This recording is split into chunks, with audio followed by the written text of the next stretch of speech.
Hey folks, I'm going to show you how to create a pretty simple DIY water change solution for your aquarium that is cheaper than many of your big brands, my opinion, higher quality, and one of the biggest benefits for me, it's a big water saver. A lot of those systems waste a lot of water, and I live in Utah.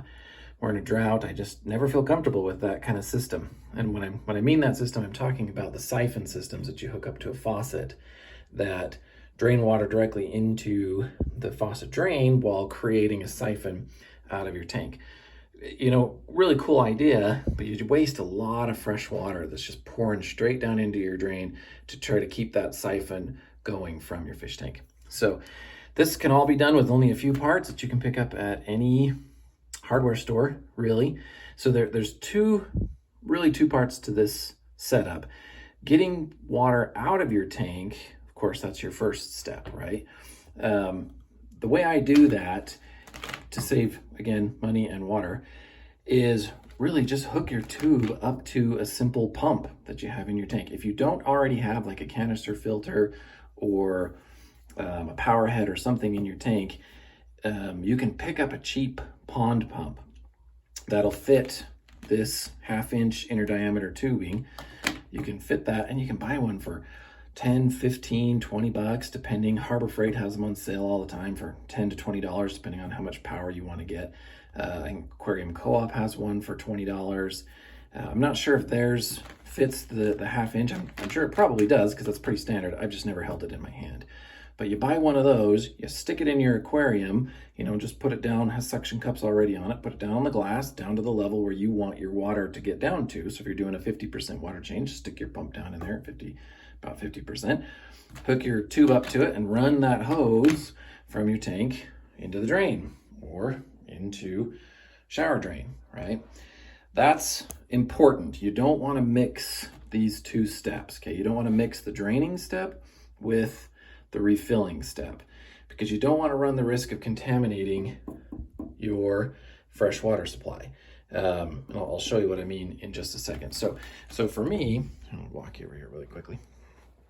I already have a filter in my tank that I'm using right now. Is this pump in the back. It's a Fluval power head with a filter on it. It's going out to this kind of diffuser that I built back there to keep the water flow down. Pardon the cloudiness right now. I've been doing a lot of work with some driftwood, so that's kind of kicked up a lot of stuff. So I can take off that hose right there, put this on here, or rather something like this, and run it from there into my bathroom and right down the drain. And it didn't cost me anything extra from what I've already got. But as I mentioned, if you don't have this, if you just use, say, a sponge filter or a Zist bubble filter back there. Yes, here's my guys. They're a couple of dorky goldfish. They're super fun. They're gonna get some more tank mates here soon. If you don't have that, you can just buy a simple pump. Buy one from Harbor Freight for cheap or Aquarium Co-op for cheap and stick it on the glass there. Hook your hose up to it, run it off to your drain, turn it on, and it'll start draining out. And most of them have an auto shut off. So once the water runs out, they'll turn themselves off. So, okay, so that's step number one. So we're gonna go back into the bathroom here. So once you've got that set up and the water pumping out, that's where step number 2 comes in. That's where you're done doing that and you need to put water back in. And this is where I feel like you really save the water that you're wasting, even some money and quality. So the first setup that I used, that I bought, you can buy Python. I think there was an Aquarium brand, I can't remember. It broke on the second use, 2 uses, and the plastic cracked and water was spitting all over the place. Very frustrating. And they're expensive. I think I paid over 80 bucks for that with a 50-foot tube. And the Python is even more expensive. Now I know Python has a pretty good reputation. It doesn't break as often, but you're wasting the water. And I just don't feel good about that. So here's the setup that I came up with. This is basically just plumbing parts that you can get at any hardware store. This is $2 or $3 adapter that adapts from your faucet to a regular hose fitting, like a garden hose fitting. Okay, it has the same threading as a garden hose. This is obviously a faucet splitter. You know, you see this a lot on your outside faucets. You may put this on the outside of your house if you want to hook up two hoses at the same time or something like that. Okay, super simple. Then a female to female adapter, the same hose fitting. I think these are all 3/4 inch if I remember right. And this is just a 90-degree elbow with a hose barb, 1/2 inch hose barb, so it'll fit my hose. This is 1/2 inch inner diameter hose, which is pretty much the standard for most of these pumps. And I think this is a 3/4 inch, whatever it is that fits in there. It'll tell you on the package. So, all right, really easy. Let me show you how this gets set up. So first things first, you just take off your aerator. Take the first adapter, put it back in place. Okay, get that on there good, but you don't want to go too tight or else it's really a pain to get off. Okay, then comes your splitter, and I'll tell you in a minute why this splitter is important to me. Because you don't have to use a splitter. You could go straight from the faucet right to, you know, these adapters to your 90-degree and right out into your tank. However, you miss a big benefit of this splitter. I'll show you what that is. So then you take the female to female, put it on there. Then you take your 90-degree elbow, screw it on. You can tighten it on this way so it points the direction you want. Make sure this is all nice and snug, right? And then you just take your hose, your tube rather, and this goes right on there and then out to your tank, okay?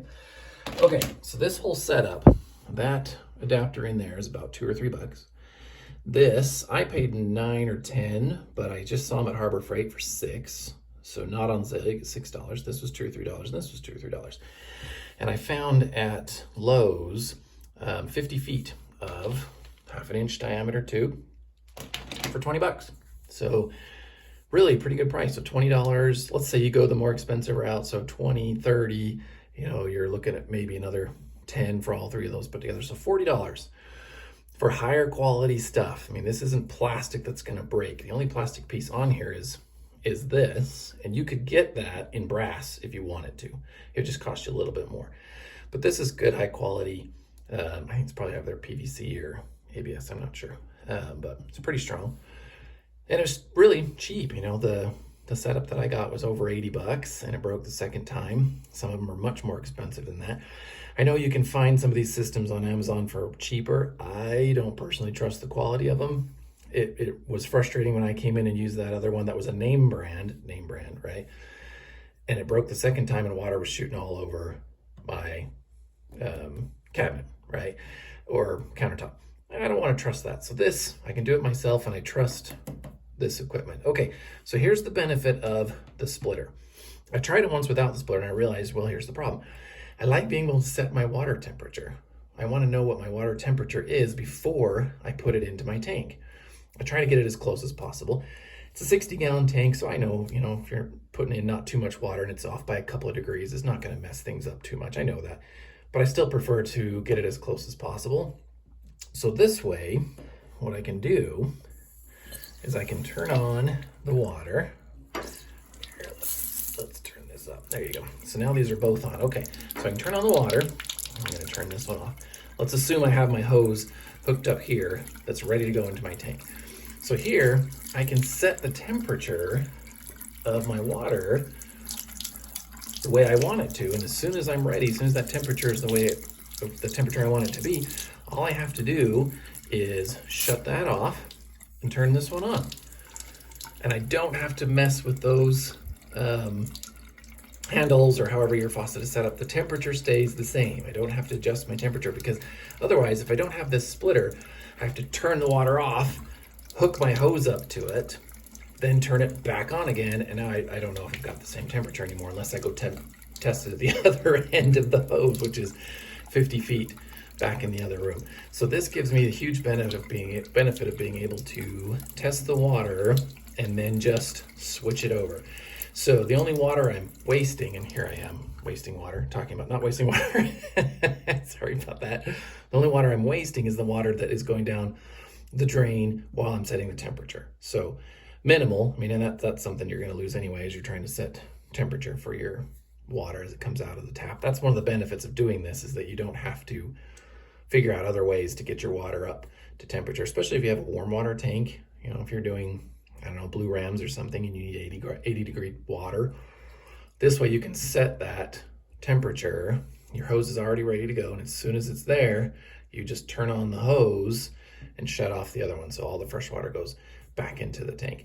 This is nice also because you can control the flow right here. So once you get your temperature set, if I need to turn it down, right, I can, if it's really, really high and I'm blasting my substrate all over the place, I can just come here and adjust it down a little bit so the temperature doesn't change. I still get the same temperature of water coming out of here as I did here, because I haven't changed the faucets, just the flow has changed.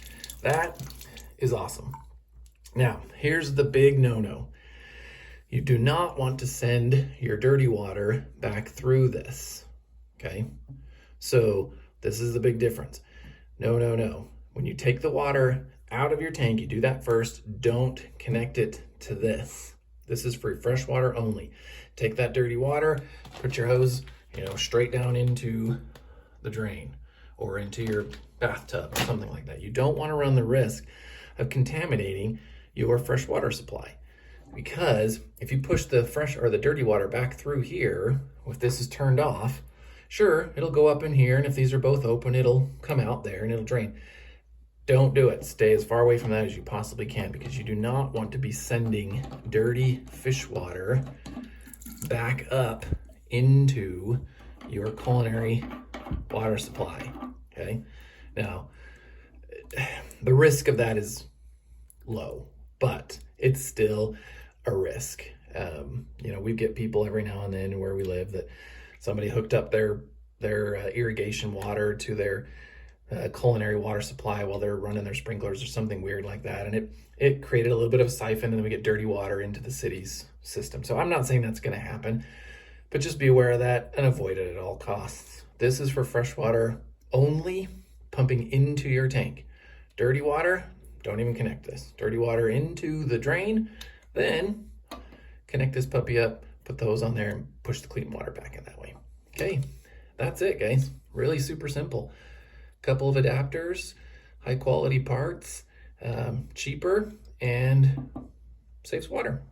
All right, good luck and enjoy.